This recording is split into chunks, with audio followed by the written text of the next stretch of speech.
When gold was discovered in California, the world rushed west. Men and some women dropped everything to get rich. Most didn't find gold, but many found comfort in same-sex relationships. What we know is that they were probably quite common, but, we don't have the documentation to say how common. Historian and author Susan Lee Johnson literally wrote the book on life in the mining camps during the California gold rush. She says documenting the lives of LGBTQ plus 49ers isn't easy. It's not the sort of thing that you would write home about, but fortunately we have things like diaries, we have court records. Women and children were a rare sight in the gold rush. Prospectors from around the globe descended on the Golden State. Towns popped up overnight. Cabins and tents often housed multiple miners. Quarters were cramped. And without women, many of these men would find comfort in each other. We have at least one divorce case where a woman divorced her husband because he kept bringing men home, and she was not happy about that. And then we have a lot of elusive records. So records of men dancing together or spending the night together. And, we have to kind of read through what we see there to try to figure out what's going on. At a time when there were clear divisions between women's work and men's work, miners would have to jump into gender non-conforming roles just to survive and keep themselves entertained.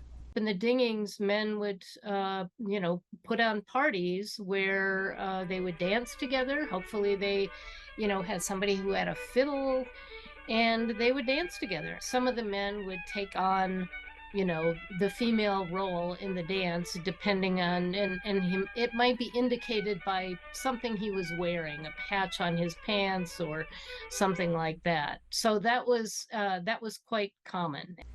But there is evidence that some same-sex relationships were accepted. And in one very unusual case, we actually have a whole documentation of two men's relationship. Chaffee-Chamberlain and John Chaffee came to California in 1849 from New England and would spend the rest of their lives together. They came to the area that was called the Southern Mines and mined together. And I'm sure they're not the only couple like this, but they are clearly the best documented. The men often opened their home to travelers heading to Yosemite. Travelers referred to the men as wedded bachelors and having artistic inclination. Their diaries never mentioned female companions. After more than 50 years, the relationship ended tragically. John Chaffee went to Oakland for medical care. Sadly, he died, and Jason got the news by mail, I believe. 2 months later, struck by grief, Chaffee-Chamberlain took his own life. Hundreds of miles away from those mining camps, San Francisco was booming. The population exploded from just 500 people in 1847 to 50,000 in 1853. Most of those new people were young men migrating to San Francisco, over half of them from outside of the United States, in search of excitement, in search of wealth. Claire Sears is an author and sociologist who studied cross-gender dressing among 49ers. They had to really figure out how to organize their social lives, their domestic lives, and their sexual lives in the virtual absence of women. So a lot of opportunities opened up in that kind of space for a wide range of cross-gender practices and same-sex intimacies. She says we can't put modern labels on people at the time, calling them gay, lesbian, bisexual, or transgender, because such terms didn't exist at the time. But in the city's raucous Barbary coast, there is clear evidence that same-sex relationships and gender non-conforming behavior was happening. One of the main things that was happening in this area early on in the gold rush, I'm talking about kind of really the early 1850s, there were these masquerade balls, these really infamous dances that took place around here. But in San Francisco, where there were some women around and women's clothing was in circulation, a lot of men would dress up kind of in full drag to attend these masquerade balls. Some women would attend, they would dress up as men. Charlie Parkhurst was a man from Boston. He moved to San Francisco in 1849 as part of the gold rush.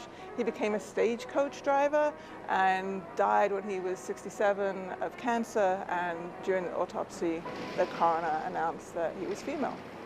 When families started to arrive from the East Coast in the late 1850s and 1860s, there were calls to crack down on the debauchery in the city to make it more family-friendly.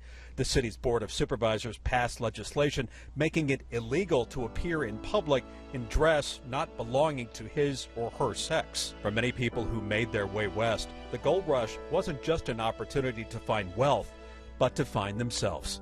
You know, they wanted to find their stake in life, their independence, and the discovery of gold offered that possibility. Cornell Bernard, ABC 7 News.